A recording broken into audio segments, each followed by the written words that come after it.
Morning all of you. तो आज हम लोग इन्फेक्शियस डिजीज के बारे में पढ़ेंगे। इन्फेक्शियस डिजीज मीन्स कोई भी टाइप के कम्युनिकेबल डिजीज या कॉन्टेजियस डिजीज, मतलब जो एक दूसरे से फैल रहा हो।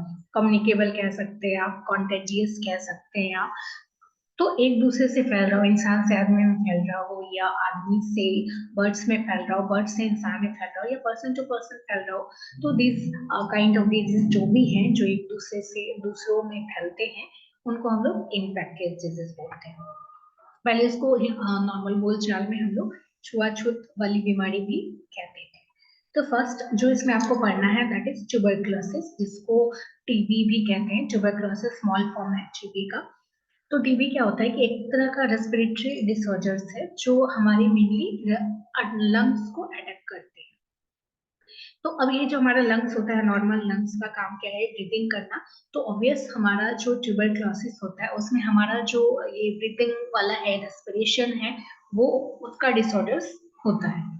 तो और ये क्या है कि टॉप 10 कॉजेज है डेथ डेथ के लिए, काफी ज्यादा भयंकर है अगर किन्हीं को हो गया तो। But it is totally curable. ये सबसे अच्छी बात है कि ये टोटली क्यूरेबल है। और ये एक तरह का बैक्टीरियल डिजीज है जो माइकोबैक्टीरियम ट्यूबरक्लोसिस के कारण होता है। अब ये जो टीबी होता है बेसिकली टू टाइप्स के होते हैं। पहला लेटेंट, दूसरा एक्टिव। एक्टिव क्या होता है कि जो हमारे बॉडी में जिसके साइन एंड सिम्टम्स दिखते हैं। बट लेटेंट क्या होता है कि ये हमारे बॉडी में रहते हैं बट इसके सिम्टम्स नहीं दिखते हैं। मे बी किसी दिन एक्टिव हो जाए, फिलहाल के लिए नहीं है, लेकिन हो सकता है लैटर समय आने पे ये एक्टिव मोड में आ जाए। लेकिन इसके जो माइक्रोब्स है वो हमारे अंदर है विदाउट एनी सिम्टम्स के। तो अब ये फैलेगा कैसे? एक दूसरे से सभी फैलेंगे। तो ये रेस्पिरेटरी है, तो हम कभी कफिंग करेंगे, कभी स्नीचिंग करेंगे, तो उस रूप में फैलेगा। तो फर्स्ट है हमारा ड्रॉपलेट इन्फेक्शन, या एयरबोर्न, हवा से फैलेगा, या कोई भी इनडायरेक्ट या डायरेक्ट का टच करते हैं तो वहां से ही फैलता है। अब इसके लक्षण क्या दिखेंगे? तो कफिंग, अगर 3 सप्ताह से ज्यादा किन्हीं को कफ है तो एकदम डॉक्टर के चेकअप के लिए जाना चाहिए। हो सकता है वो कफ टीबी में बदल जाए, तब तक वो लंग्स को खराब करना शुरू कर जाए। तो पहला कॉजेज ये है। दूसरा क्या है कि कफिंग करते वक्त हो सकता है ब्लड आ रहा हो कफ में, तो वो बहुत बड़ा चीज है, एक दूसरा बड़ा सिम्टम्स है। तीसरा चेस्ट पेन होता है, एक बहुत ज्यादा वेट लॉस होने लग जाता है, थकान होने लग जाता है, मे बी हल्का फीवर रहे, रात में स्वेटिंग होने लग जाता है। सबसे पिकुलियर है ये एक नाइट स्वेट जो होता है, ये एक एचआईवी के केस में होता है एंड वन ट्यूबरक्लोसिस के केस में होता है, और ठंडा लगने लग जाता है। अब इसका मैनेजमेंट कैसे करेंगे? फार्माकोलॉजिकल मैनेजमेंट कहने का मतलब है हम इसका ट्रीटमेंट कैसे करेंगे, एंड नॉन फार्माकोलॉजिकल मैनेजमेंट कहने का मतलब है कि इसको हम इससे बचाव कैसे करेंगे। ठीक है, विदाउट टेकिंग एनी मेडिसिन हम इसका बचाव कैसे करते हैं। तो अभी जो एक्टिव टीबी है, जो हमको एकदम सिम्टम्स दिख रहा है, तो उसका जो हम लोग आइसोनियाजाइड लेते हैं, तो टीबी वाले जो ड्रग्स है बेसिकली वो हम लोग लेते हैं। तो एंटीबायोटिक्स हैं बेसिकली सारे, इथेब्यूटोल हो गया, आइसोनियाजाइड हो गया, पायरेथ्रिनामाइड हो गया। दूसरा जो लेटेंट टीबी के लिए है वो है आइसोनिजाइड रिफाम्पिन रिफाम्पिन। दूसरा क्या होता है कि जो बैक्टीरियल डिजीज होते हैं वो कभी कभी क्या होता है, रेसिस्ट कर जाते हैं। तो मे भी हमको क्या होता है कि जैसे हम आइसोनियाजाइड ले रहे हैं, फिर 10 दिन के बाद अगर वो काम करना बंद कर दे, तो इधर हम उसका डोज बढ़ाते हैं। 500 mg ले रहे हैं तो अब 1000 mg ले लेंगे, या दो दवाइयों का मिलाते हैं, कॉम्बिनेशनल थेरापी करते हैं। अब इसका हम फार्माकोलॉजिकल मैनेजमेंट कैसे करेंगे? तो एयरबोर्न है तो मास्क आप यूज कर सकते हैं। ओवर क्राउडिंग प्लेसेस पे आप नहीं जाइए, खुद को पहले वैक्सीनेट कर लीजिए बीसीजी वैक्सीन से। तो ये सब चीज करके आप खुद को बचा सकते हैं। नेक्स्ट है वायरल इन्फेक्शन, सार्स कोव। तो इसमें या तो सार्स के बारे में पूछ सकता है, या SARS CoV that means corona vaccine, corona virus के बारे में पूछ सकता है। तो हम दोनों एक एक करके पढ़ लेंगे। तो फर्स्ट है सार्स। तो सार्स जो है कोरोना का थोड़ा सिंपल वर्जन था, जो 2002 में चाइना में ये भी स्टार्ट हुआ। दोनों कॉमनली है, दोनों का जो वायरस है वो भी लगभग सिमिलर ही है। और दोनों का अपीयरेंस जो है, फर्स्ट अपीयरेंस चाइना ही है, ये भी सिमिलर है। थर्ड सिमिलर क्या है कि तीनों रेस्पिरेटरी ट्रैक का ही डिसऑर्डर्स है। अब जो सिम्टम्स है इसमें क्या है, फीवर है, नॉर्मली ड्राई कफ है, और ब्रीथिंग का शॉर्टनेस होने लग जाता है। ये भी हमारा सार्स वायरस, कोरोना वायरस का ही स्ट्रेन है, उससे ही हुआ पड़ा है। ये भी हमारा mode of transmission as like TB ही है कि एयरबोर्न हो सकता है, जब आप छींक रहे हो, बात कर रहे हो, उस वक्त हो सकता है। कोई भी पर्सनल टच किए वहां पे हो सकता है। कोई भी पहले से कॉन्टामिनेट ऑब्जेक्ट है उसको अगर आप टच करते हैं तो वहां से आपको हो सकता है। प्रिवेंशन कैसे करेंगे? तो हाथ को हमेशा फ्रिक्वेंटली वॉश करते रहिए, ग्लोव्स पहन के जाएं। अगर आपको लग रहा है कि प्रॉब्लम हो सकता है, लिफ्ट का दरवाजा इन्फेक्टेड हो सकता है, तो आप हमेशा ग्लोव्स का यूज कीजिए, मास्क का यूज कीजिए। अपना जो भी पर्सनल आइटम्स है वो दूसरों के साथ शेयर नहीं कीजिए, और जो भी सरफेसेस हैं उसको डिसइंफेक्ट करके यूज कीजिए। नेक्स्ट है कोरोना वायरस, जो 2019 में आया था सबसे फर्स्ट वुहान चाइना में। तो ये भी हमारा एज लाइक सार्स ही है, बट इसका ये पैंडेमिक का रूप ले लिया क्योंकि इसका जो ट्रांसमिशन था वो बहुत तेजी के साथ हुआ था। तो ये 3 टाइप से ट्रांसमिशन हुआ था इसका। पहला ड्रॉपलेट के तौर पे, स्नेचिंग, कपिंग के तौर पे। दूसरा अगर हम किसी से भी डायरेक्ट या इनडायरेक्ट टच में थे उससे। और तीसरा एरोसोल के फॉर्म में। अभी जो कोरोना वायरस था सार्स कोव 2, ये हमारे मेनली एल्वुलाई को के में जो एपिथेलियम सेल है उसको अफेक्ट कर रहा था। बेसिकली ये क्या कर रहा था कि जो म्यूकस है उसको अपवर्ड थ्रॉट में लाके वहां पे खुद जाके क्या बोलते हैं, जम जा रहा था। और हमारा उस कारण क्या होता था कि ह्यूमन का जो उससे फाइट करने के लिए हमारा जो ल्यूकोसाइट्स है वो सब इंक्रीज कर रहा था, बहुत तेजी के साथ इंक्रीज कर रहा था। इसका जो प्रिवेंशन है या फार्माकोलॉजिकल मैनेजमेंट है, ये एज लाइक सार्स ही है क्योंकि लगभग दोनों का जो वायरस है वो लगभग सिमिलर है। अगर आप सिम्टम्स देखेंगे तो कोविड 19 का सिम्टम्स बहुत अलग अलग था। जो सबसे कॉमन सिम्टम्स दिखने को मिला था वो था फीवर, कफ, टायर्डनेस और टेस्ट नहीं लग रहा था। और जो लेस सिम्टम्स था वो था थ्रॉट खराब हो जा रहा था, हेडेक था, पेन था, डायरिया था, रसेस हो रहे थे, कभी कभी नील के फिंगर का कलर बदल रहा था, नीला हो जा रहा था, येलो हो जा रहा था, लाइक दैट। और सबसे ज्यादा जो सीवियर केसेस था वो क्या था कि बिल्कुल शॉर्टनेस ऑफ ब्रेथ हो रहा था, स्पीच खत्म हो जा रहा था, मोबिलिटी खत्म हो जा रही थी और चेस्ट पेन था। प्रिवेंशन एज इट इज है लाइक सार्स की हम वैक्सीनेशन पहले लीजिए, 2 गज की दूरी, मास्क है जरूरी, ये सब कुछ टैगलाइंस आए थे तो वो सब प्रिवेंशन के लिए हैं। कोई भी आदमी अगर हमको दिख रहा है तो वो आइसोलेट हो जाए। कोविड 19 के पेशेंट है तो हमेशा सोप एंड वाटर से हाथ धोए। स्नीचिंग और कपिंग करने से पहले जो एथिक्स था हमारा कि माउथ को कवर रखना है, मास्क पहनना है, वो सब हम करें।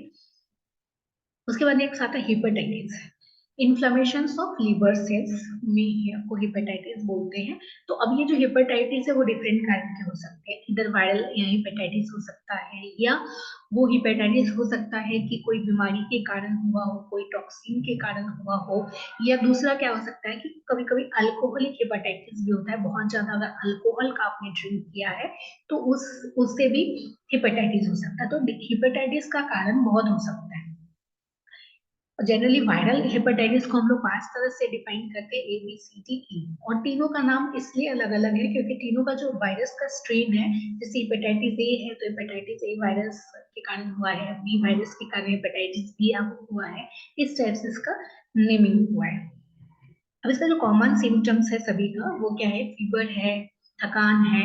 सबसे ज्यादा क्या होता है कि जॉन्डिस हमको हो जाता है, हमारा जो बबल है उसका कलर डार्क होने लगता है, यूरिन का कलर डार्क होने लगता है, एकदम बहुत ज्यादा डार्क येलो, या फिर कभी कभी बहुत ज्यादा ब्राउन होने लग जाता है, ज्वाइंट पेन होने लग जाता है। तो ये सब इसके सिम्टम्स हैं। अब 3 में अलग अलग हम देखते हैं, फार्माकोलॉजिकल मैनेजमेंट और ट्रीटमेंट भी है इसमें, और कैसे ट्रांसमिशन हुआ है वो भी है। जैसे हेपेटाइटिस ए है तो बेसिकली क्या होता है, इंटेस्टाइनल टाइप के इन्फेक्शन है। तो ये बेसिकली कुछ भी खराब खाने पीने से होता है, कोई भी कॉन्टामिनेटेड फूड या कॉन्टामिनेटेड वाटर हम पी लेते हैं तो उस वजह से होता है। इसका प्रिवेंशन कैसे करेंगे? पहले तो है हेपेटाइटिस के वैक्सीन से इसका प्रिवेंशन होता है। इसका कोई क्योर नहीं है, इसका कोई भी ट्रीटमेंट नहीं है कि हेपेटाइटिस ए हुआ ये खुद रिजॉल्व हो जाता है, खुद ब खुद ठीक हो जाता है, तो उसका कोई ट्रीटमेंट नहीं है। तो हाइजेनिक हम मेंटेन करके रहें। हेपेटाइटिस बी क्या है कि सीरम हेपेटाइटिस बी बोलते हैं, कोई भी तरह के बॉडी फ्लूइड के कांटेक्ट में आने से इन्फेक्टेड पर्सन का आपको ये बीमारी हो सकता है। इवन वो वेजाइनल फ्लूइड्स रहे, सीरम रहे, ब्लड रहे, कुछ भी इस टाइप का कुछ भी रहता है, आप टैटू करा रहे हैं, स्टेराइल नहीं है तो उससे हो सकता है। नेक्स्ट है कि अब इसमें भी क्या, इसमें भी अगर आप हाइजीन मेंटेन करके रखेंगे तो बीमारी नहीं होगा। नॉन फार्माकोलॉजिकल मैनेजमेंट है, वैक्सीन लीजिए आप, ब्लड जब भी चढ़ाए, ऑर्गेन ट्रांसप्लांट जब भी कराए तो स्क्रीनिंग करा के कराए, चेकअप करा के कराए। इसको ट्रीट करने के लिए अल्फा इंटरफेरॉन्स है, एंटीवायरल्स है कुछ। और हेपेटाइटिस बी क्या है कि जितने भी हेपेटाइटिस है ये सबसे खतरनाक है, सबसे बीमारी खतरनाक है। अगर हेपेटाइटिस बी को सही समय पे ट्रीट नहीं किया गया तो ये मे बी फेटल हो सकता है आपके लिए। हेपेटाइटिस इज सी जो है एकदम सिमिलर टू हेपेटाइटिस बी है, ये भी ब्लड के कांटेक्ट से ही होता है। तो जो आपने नॉन फार्माकोलॉजिकल प्रैक्टिस किया है आपने हेपेटाइटिस बी के लिए, वही सी के लिए हम कर सकते हैं। इसके लिए भी कुछ एंटीवायरल्स हैं जो यूज किया जाता है। हेपेटाइटिस डी क्या होता है कि ये हेपेटाइटिस उन्हीं को अफेक्ट करता है जिनको पहले से हेपेटाइटिस बी हो, जरूरी नहीं कि हमेशा हो, बट मे बी। तो इसको ठीक करने के लिए हम लोग क्या करते हैं, हेपेटाइटिस बी का वैक्सीन लेते हैं। बी होगा ही नहीं तो डी नहीं होगा ऑब्वियस। या हम जो भी पर्सनल चीज है दूसरों से शेयर नहीं करते हैं। इसको ठीक करने के लिए भी हम लोग इंटरफेरेंस का यूज करते हैं। हेपेटाइटिस ई भी जो है हमारा ए जैसा ही है, इसमें भी आप कोई भी गुड हाइजीन करके ठीक कर सकते हैं। इसमें भी कोई ट्रीटमेंट नहीं है। E similar to A and D similar to B. Okay, एक जो कॉमन नॉन फार्माकोलॉजिकल मैनेजमेंट है सारे के लिए, चाहे वो अल्कोहलिक हो या कोई भी तरह का हो, वायरल हो, कोई भी तरह का हो, तो उसके लिए क्या है कि पहले हम वैक्सीन ले लें हेपेटाइटिस ए एंड बी के लिए। दूसरा, कोई भी निडल्स हम शेयर नहीं करें। अगर ड्रग्स ले रहे हो तो सभी के लिए अलग अलग स्टेलाइज्ड निडल्स हो। हमारा जो हाइजीनिक प्रैक्टिसिंग है वो सही हो, हैंड वॉशिंग टेक्निक्स हमेशा रहे हमारे पास। कभी भी किसी इन्फेक्टेड आदमी का हम पर्सनल आइटम्स यूज नहीं करें। टैटू पियर्सिंग कराते समय हम पूरा सावधानी बरते, प्रिकॉशंस बरते कि जो भी स्टेलाइज निडल से ही हमारा टैटू हो रहा है या बॉडी पियर्सिंग हो रहा है, तो इन सभी चीजों से आप हेपेटाइटिस से बच सकते हैं। नेक्स्ट है हमारा है गोनोरिया एंड सिफिलिस। ये दोनों एसटीडी है, सेक्सुअली ट्रांसमिटेड डिसऑर्डर्स। तो आज हम गोनोरिया पढ़ेंगे, सिफिलिस हम लोग नेक्स्ट डे पढ़ेंगे। तो गोनोरिया भी क्या है कि बैक्टीरिया के कारण होता है। तो गोनोरिया बेसिकली यूरेथ्रा, रेक्टम और थ्रोट्स को इन्फेक्ट करता है। और ये ऐसा नहीं है कि मेल्स में होगा तो फीमेल्स में नहीं, दोनों को एक जैसा ही इफेक्ट करता है। अभी जो गोनोरिया है इसमें फर्स्टली क्या होता है कि इन्फ्लेमेशन होता है, एक्यूट स्टेज होता है, और दूसरा क्रॉनिक स्टेज। कोई भी बीमारी अगर एक्यूट स्टेज में ठीक हो गया तो क्रॉनिक जाने का जरूरत नहीं पड़ेगा।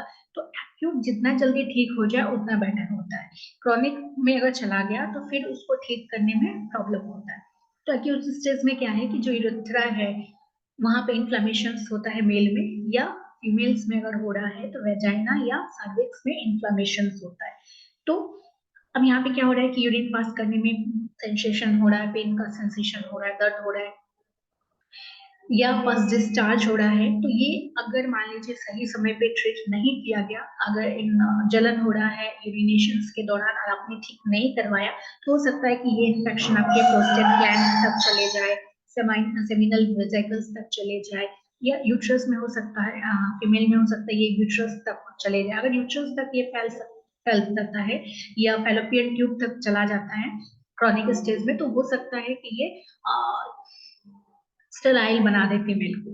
और क्रॉनिक स्टेज में क्या है कि यही जो इन्फ्लेमेशन है, स्टिंचर है, ये क्या होता है कि फिर हमारे ज्वाइंट्स में चला जाता है, नी ज्वाइंट्स में, एंकल ज्वाइंट्स में, और फीमेल्स में ये फेलोपियन ट्यूब तक चला जाता है, जिस कारण हो सकता है स्टेराइल हो जाए। कॉजेटिव एजेंट इसका बैक्टीरिया है जिसको हम लोग नाइजीरिया गोनोरी कहते हैं। Mode of transmission sexually transmitted है, तो सेक्सुअल इंटरकोर्स से ये बीमारी होता है। बेसिकली जो पहला सिम्टम दिखता है वो क्या है, बर्निंग सेंसेशन यूरिन के द्वारा, या एबनॉर्मल डिस्चार्ज होता है लिक्विड्स का पेनिस से, और लोअर पेल्विक एरिया में दर्द होने लग जाता है। वुमेन्स में थोड़ा क्या है कि वेजाइनल डिस्चार्ज होता है अलग टाइप का।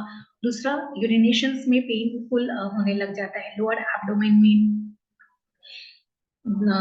पेन होने लग जाता है, और वेजाइनल रीजन्स में दर्द होने लग जाता है। इसको जो ठीक करते हैं, तो चूंकि ये बैक्टीरियल है तो इसके लिए हम लोग पेनिसिलिन का यूज करते हैं, एंटीबायोटिक्स लेते हैं, प्रोकेन पेनिसिलिन। प्रिवेंशन कैसे करेंगे कि sexual multiple part sex partners को इंडल्ज नहीं करेंगे,